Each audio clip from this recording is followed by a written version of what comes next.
गोंदवलेकर महाराज प्रवचने. प्रपंच जरुरीपुरताच करावा. पुष्कळ लोक जोडधंदा करतात, म्हणजे त्यांचा एक मुख्य धंदा असतो आणि त्याला मदत म्हणून दुसरा धंदा करतात. त्यांचे सर्व लक्ष मुख्य धंद्याकडे केंद्रित झालेले असते. म्हणजे जोडधंद्यामुळे जर मुख्य धंद्यात व्यत्यय येऊ लागला तर तो जोडधंदा जरुरीपेक्षा बंदही करतात, किंवा नफा नुकसानीचा प्रसंग आला तर जोडधंद्यातल्या नफा नुकसानीकडे विशेष आस्थेने पाहत नाही. प्रत्येक माणसाने परमार्थ हा मुख्य धंदा ठेवून प्रपंच हा जोडधंदा म्हणून करावा. म्हणजेच प्रपंचात होणाऱ्या लाभहानीचा परिणाम भगवंताच्या अनुसंधानावर होऊ देऊ नये. परमार्थाच्या आड प्रपंच न येईल अशा युक्तीने वागावे. भाजीला जसे मीठ लागते तसे परमार्थाला प्रपंच लागतो.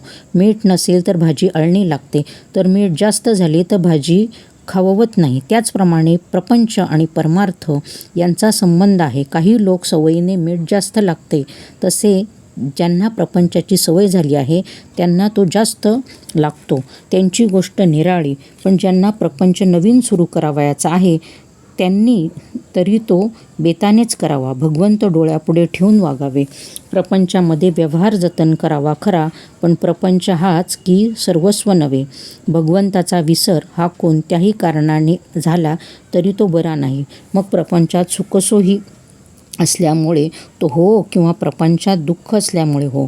प्रत्येकाला प्रपंचाची अत्यंत जरुरी आहे, पण आपण त्याला वाजवीपेक्षा जास्त महत्त्व देतो आणि त्यामुळे सर्व बिघडते. प्रपंच पाहिजे किंवा दुःख नको असे म्हणणे वेडेपणाचे आहे. मूल असेल तर ते कधी तरी आजारी पडायचेच. प्रपंच हा कुणाला सुटला आहे? हा प्रपंच, हा संसार भगवंतानेच उत्पन्न केला आहे, तर तो कुणाला तरी सुटेल का? तसा नुसता प्रपंच तापदायक नाही, तर आकुंचित प्रपंच हा तापदायक आहे. ज्याप्रमाणे आपण आपल्या या खिशातले पैसे त्या खिशात ठेवतो, त्याचप्रमाणे प्रपंचातले आपले मन काढून भगवंताकडे लावावे. तसे करण्यात समाधान आहे. नवरा बायकोचे ध्येय एकच असेल तर त्याचा प्रपंच सुखाचा होतो. जो मनुष्य हौसेने प्रपंच करील त्याला तो करावयाला 24 तासही पुरणार नाही, पण ते जरुरीपुरता प्रपंच करील त्याला 3-4 तास पुरतील.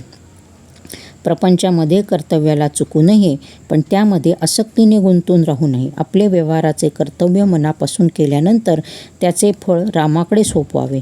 रामाचे नाव शक्य तितके घेऊन आपले मन त्याच्या ठिकाणी चिकटावे, यासाठी त्याची मनापासून प्रार्थना करावी.